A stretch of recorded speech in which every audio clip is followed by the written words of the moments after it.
సింగరేణిలో కనీస వేతనాలపై రివిజన్స్ చేయాల్సిన అవసరం ఉందన్నారు కార్మిక శాఖ మంత్రి వివేక్ వెంకటస్వామి. ప్రజాపాలన ప్రభుత్వంలో మినిమం వేజెస్ రివిజన్ చేస్తామని హామీ ఇచ్చారు.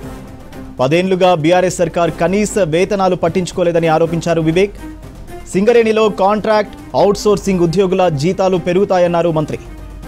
కార్మిక శాఖ మంత్రిగా సింగరేణి కార్మికుల సొంతింటి కల నెరవేరుస్తామని చెప్పారు.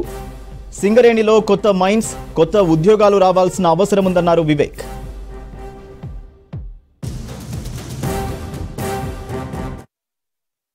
నిరంతరం కొత్త మైన్స్ రావాలి, మా ప్రాంత ప్రజలకు కొత్త ఉద్యోగాలు కావాలని చెప్పి వారిని నచ్చచెప్పడంలో నేను కీలకమైన పాత్ర వేయడం జరిగింది.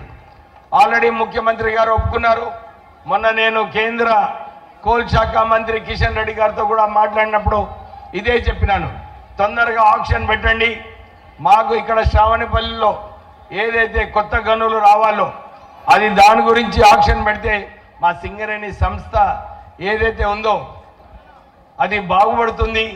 మీరందరూ తెలుసు, మొన్న లాభాల బాట కార్యక్రమంలో ముఖ్యమంత్రి గారు గుర్తు చేసుకున్నారు.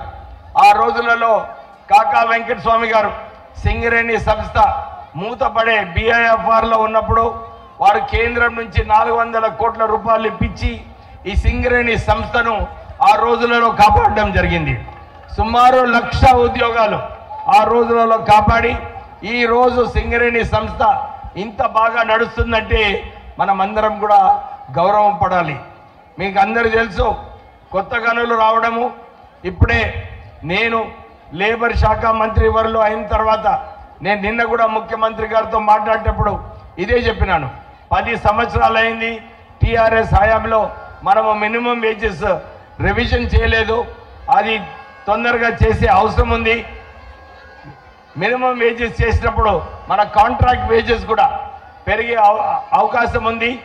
సింగరేణి అవుట్సోర్సింగ్ ఎంప్లాయీస్ అందరికీ కూడా మీకు భరోసా ఇప్పిస్తున్నాను.